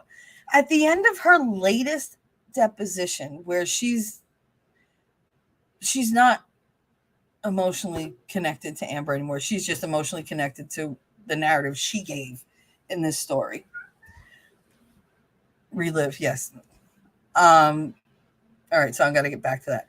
But at the end of her deposition, I could have sworn one of the lawyers asked her if the dogs were able to jump up on the bed. And she said no. Now, I could have imagined it because my brain is not the most reliable right now. Relief, there you go. But I really think that she said that. Does anybody else remember her saying that? It was like a little blurb. It was the very, very last thing she said, and then it cut out. And I was like, did I hear that? Or was that my imagination? Like, what the fuck? And then I started thinking about it. How did those Yorkies get on the bed? They're tiny. She said that Boo was the culprit, but Boo is a brick and fat and has to be carried everywhere because she can't really like get up. So how did she get on the bed to poop in it? And then how did she get down without hurting herself? I have questions. Don't you have questions? I have tons of questions. But as for the relief, yeah, no, I never felt relief. Never, not once. I felt choked. You were thinking about food. Oh my God, woman after my own heart. Because here's the thing. Do you know what I have behind me? You're going to hate me. I have an entire rack of ribs and some really good barbecue sauce, but they were in the fridge and I'm letting them get to room temperature because I don't like them super cold, but I don't want to heat them up because I like the texture when it's not hot. I don't like warm ribs. I like cold ribs. But I also plan on smoking a blunt before, and that's going to be my munchy food. So it's like, because now I'm upset. My hands keep shaking. My back hurts. My legs hurt. She does. She triggers me. She really does trigger me. And it triggers the anger in me that I don't like. I wonder if people out there feel like I do. Like, you know that you're not friends with Johnny Depp. You know you don't know him. You know you're probably never going to meet him. Even though, do you know he was in my town? He went to Augustina's restaurant, which is only like 6 blocks from my house. I was so pissed. Because I was like, you really? Like, nobody could have told me he was here? So I missed Justin Timberlake, too, at the Maxwell. I caught Bruce Springsteen, though, when he was there. Him and the E Street Band actually taped part of the video Glory Days in Maxwell's Bar, which is a couple blocks from my house. Hoboken is a very happening place. I've lived here all my life, still have no idea what people do here because it's the most boring town I've ever lived in. And it's one of many I've lived in, but this is my hometown. I don't get when people are like, Hoboken's so exciting and we're coming. Why? We can't wait to get out and you all can't wait to get in. But yeah, no, relief was not what I felt every time I had to talk about a trauma. The only reason that I talked about any events that I went through was to help somebody else. It was never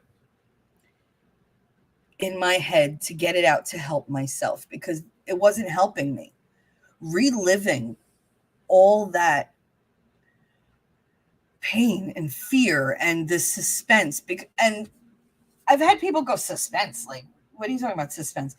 When you're in a relationship where you don't know what's going to set them off anymore, because now everything does. It could be everything. It could be nothing. They can walk in the door like that. You don't know. There's a sense of unending suspense. You're about to order a pizza. Girl, go. You have Reese's cupcakes. Oh, I could do with the Reese's. The hell are you writing? I got to go all the way back. Wait. No, I don't remember. I was thinking about food, me and you and a dog named Boo. I have a cat named Boo. I have Reese's cupcakes. I'm about to order a pizza.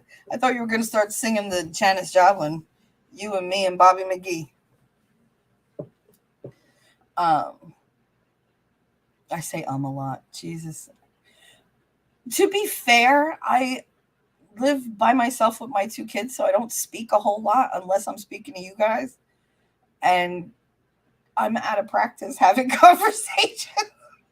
And it's difficult to have a conversation by yourself sometimes. I mean, at this point, anybody who visits my site when I'm doing a live knows I really don't have a problem talking. I really, really don't. But here's the thing, like, the first time that I told somebody that I was hurt, right? The first time that I said, I need help, I'm being hurt, I'm being hit, I'm all the different things. I couldn't say the sexual stuff because the shame that was attached to it was all mine. And even though I was 3, 4, 5, 6, 7, 8, 9, you know,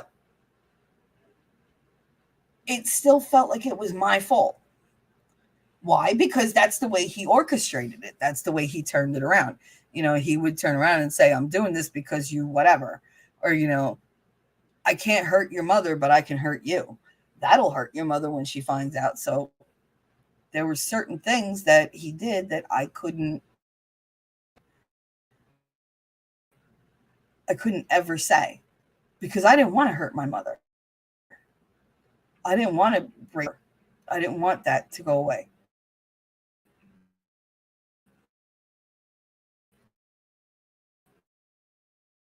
And he did. So I didn't, she's proud to go, oh, this is what happened and this is what he did and blah, blah, blah. And I don't know. It's very odd to me that she doesn't prove anything and yet she's supported by certain people. I guess I don't understand how people can fall for proven dishonesty.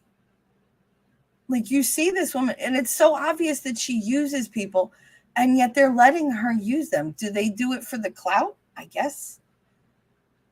Bad publicity is still free publicity. Any publicity is good publicity. That's what they say, right? And I guess when you're trying to get somewhere in the world and you don't have like your own platform, you'll stand on somebody else's if it's big enough, even if it's like, rickety. But I don't know. So that was her statement and we went over it and I hope you, enjoyed unpacking that with me. I need to go figure out what else happened. I need to know like the details of this settlement. I need to read it. I need to go through it because it came out of nowhere. It just came out of nowhere. Personally, I feel like Johnny looked at Corey losing his channel because of mass flagging by certain people who were mad that Johnny Depp was being nice to this kid and the kid was letting him. They mass flagged it. They had his thing taken down. They broke this kid's heart. They made him cry. A child who's had 2 heart surgeries and whose heart is in, his heart he's going into heart failure. And he's not doing a 3rd surgery. So this kid, he has very limited time. Any stress can push his heart right over the edge and send him into, cardiac arrest. And she doesn't care that it would have been her fault if this kid, passed. But I think he feels that responsibility. I think he knows that because of her,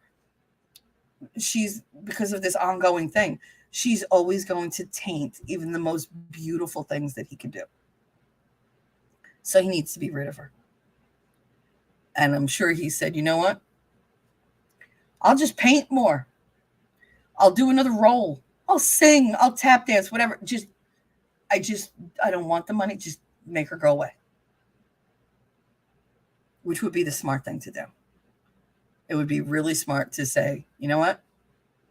The amount of friggin' agony that she puts us all through is not equal to $10 million. It's so much more than $10 million. Just get rid of it.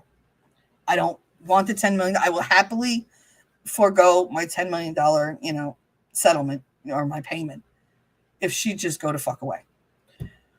Which is why I don't think the whole, oh, there's no gag, whatever, is true. I'm sure he didn't put a gag order on her, but I'm sure one is typed up and ready to go because they know she takes shit to an extreme. They know she can't really be contained and that she's crazy. She is crazy. Let's just call a spade a spade. She is crazy. What happened to crazy? Now everybody's got to have a fucking label. Oh, this one's a sociopath, there's a psychopath, there's a narcissist. We used to just have crazy. Captain Corey just got a PlayStation 5 from JD. Yes, he did. And he got a game from him. And they didn't know that the PlayStation was from Johnny Depp because it didn't have like a note or anything. So when he found out that was from Johnny Depp, that kid was crying. Oh, I was bawling. Who else was? Raise your hand if you were crying. Because, oh my God, he couldn't even speak. And it's just, I mean, I'm not that into video games, but if Johnny Depp sent me anything, I'd be like, oh my God. He could send me like a baby diaper, just sign it, be like from Captain Jack Sparrow. It doesn't even have to be from Johnny Depp, just Captain Jack Sparrow. If I'm a kid and I'm getting like whatever, I'd be thrilled. I'd be absolutely fucking speechless. Everything this man does makes me just love him more. It really does. Because it takes a special type of person to still care about people in the world when you have been so mercilessly shit on your entire life by every woman. Like, it's like, really? Let's say every woman that counts, I should say, like his mother. And you're not going to tell me he didn't marry this one to please, like his mother, the transplant of his mother, basically. Because Amber is just like his mother, only maybe she's a lot worse. But, she had a lot of the same characteristics as his mom. With the abuse, with the putting down, with the he's never right and he's not good enough. And, just the belittling and the mocking and just that derisive tone of voice. And him taking it just like his father did and putting his head down and taking the blows so that she doesn't deal it to anybody else, and he did that. He took the brunt of her, ire, of her venom. That laugh in that one audio when she's that crazy laugh. I was absolutely chilled when she did that because I sat here like my eyes were huge and I was praying, please, somebody knock on my door, come keep me company. Nope, did it all by myself. And thank God I had Emily Baker because I was like, I got to go to my safe place. And I only had like 3 places to go. I would go either on Nick Cadish in his chat and watch his stream. My go-to was Tug because Tug just knows everything. I'm sorry, there were 4. I would go to Popcorn Planet because they were very, respectful of the survivorship community. They were very respectful of how people felt in regards to what happened in the courtroom and what was happening on, mainstream media and the bullshit hit pieces that were getting put out and the frustration of we all knew that, Johnny didn't do it, but we were ineffectual in making like the most popular TV and radio and, internet news stations say that. Like, okay, I'm looking at that and it's the color blue. You're looking at it and you're telling me it's got polka dots and it's wearing a tiara. Where are you coming? Like, do you think I'm stupid? And that's what it felt like. It felt like the blinders had finally been taken off. And all of a sudden, I knew that the world that dealt with me on a daily basis was lying to me. And now I couldn't trust anything. That was very jarring for me. That was the worst part of the trial for me. It wasn't her testimony. It wasn't the bad acting. It wasn't the not small panic attacks that I had watching it. Um, it was the fact that I just saw how much my country, my world was lying to me. These are, like outlets that I trusted my whole life, outlets that I based my vote on. These things, they come together to shape the world. So if we're acting with bad information, we're going to have bad outcomes. Which is why, I created this channel. I created my channel in August. I always had a channel for like my son's stuff, but I mean, that was just like a typical proud mom channel. And I changed it to Talking Trash and Truth because it became very apparent to me that there needed to be more people willing to grow some balls and go out there and say the truth and to rally other people to the cause of speaking the truth. Telling lies benefits no one but the person who tells them. And even them, it always comes out in the end. So, okay, you won yourself a couple years of, good times, but now you're utterly destroyed. It's not like it used to be. It's not like it's going to be forgotten. This is the age of the internet. You fuck up now, you're never getting forgotten. It is never going to go away because it's too easy to pull back up. It's too easy to research. Before, it was just hearsay and like word of mouth or whatever. So stories tended to change, get smaller, get bigger, whatever, fall away. Now they're just there in black and white. And you're like, fuck.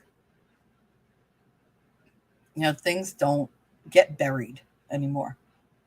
And that's what they were desperately trying to do. They were desperately trying to bury the fact that they had helped her lie to us. It's a terrible thing.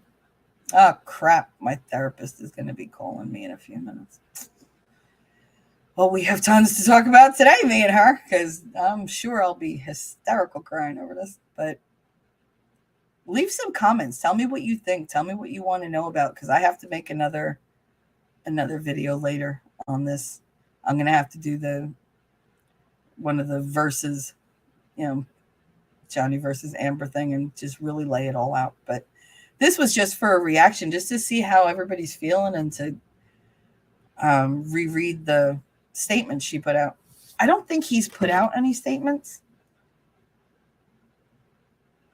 Adam Waldman, 56 uses of the word me, myself, and I in the full statement. Oh, maybe we're not done. Maybe we're not done at all. Okay, Twitter, let's see. Adam Waldman, 56 uses of the words me, myself, and I in the full statement. What I do ain't make-believe. People say I sit and try, but when it comes to being De La, it's just me, myself, and I by De La Soul. The real Laura B. Because all he did was like he's too much. He printed he posted her statement and then he circled something that she said 28 minutes ago. Tiny men say the biggest things. And that was in regards to, I guess, what he said. He put 12 hours ago, he said on December 15th of 2015, the allegation was I had bruised ribs, bruises all over my body, bruises on my forearms from trying to defend the blows. I had 2 black eyes. I had a broken nose. I had a broken lip. Justice Nichols, I believe her. UK Appeals Court, we believe him. Okay. I don't know what that means. The UK Appeals Court, we believe him? That's weird. Anyway.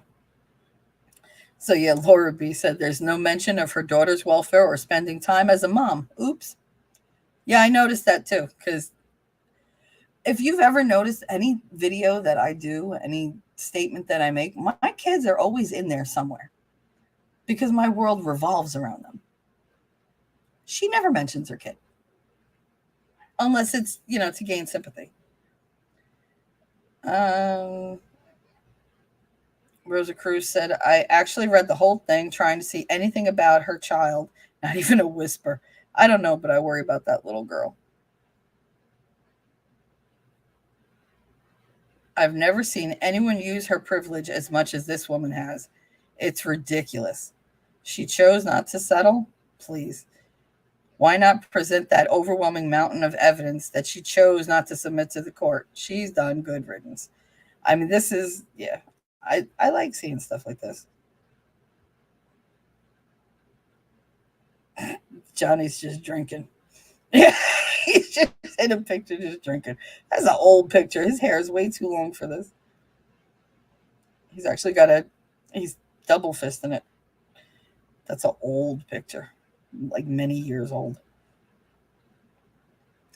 Well, I can honestly tell you this is not how I expected today to start. However, I'm quite happy with it. Who knew? New tweet notifications from, yeah. So let's see, Johnny Depp on Instagram. Oh, I wonder if he put it on, maybe he put some on TikTok. I don't know. We're going to look though. There's nothing on Instagram. Let's see, TikTok, Johnny Depp. Yeah. No. Shush. My phone is so loud. Wait. I just turned it off by accident. I'm doing real well today. There we go. All right, Johnny Depp. Look him up on TikTok. No.